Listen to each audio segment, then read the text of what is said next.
All right, let's move on to John Locke's social contract. So John Locke believed a government can only be legitimate or valid if it's based on a social contract with citizens. A contract is an agreement between people in which both sides agree to something in order to reach a shared goal.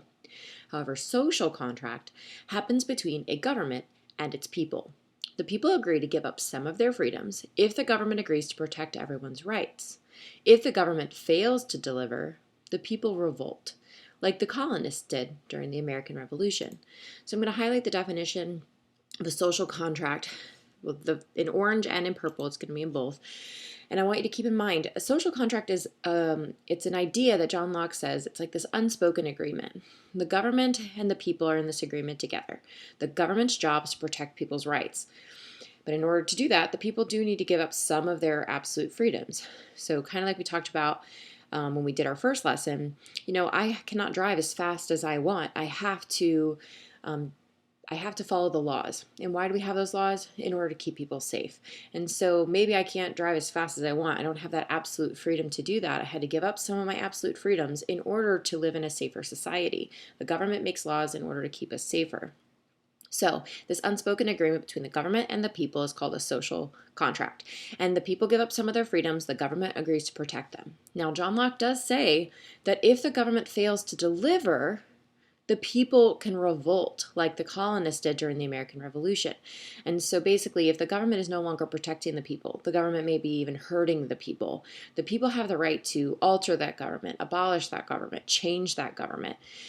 And so we see that this happens when the colonists revolted against Great Britain during the American Revolution because the government was no longer helping or protecting the people's rights. The government was now harming the people.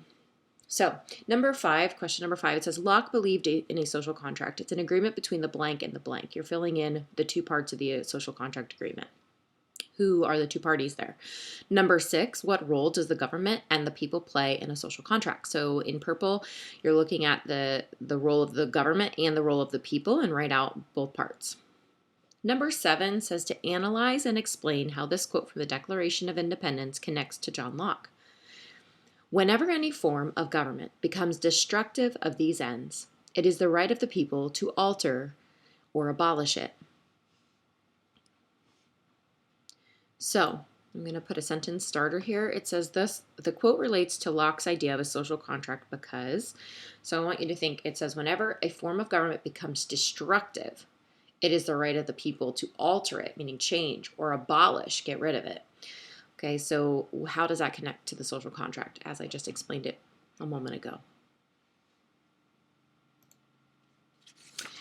The mnemonic device or the memory tool that I use to remember social contract is an idea by Locke. I always say you get locked into a social contract, and I think about getting locked in, like that handshake that happens is like sealing the deal, right? You're getting locked into that agreement or that social contract. The government is on one side, the people on the other, and when they shake hands, right, that agreement is final. They are locked in.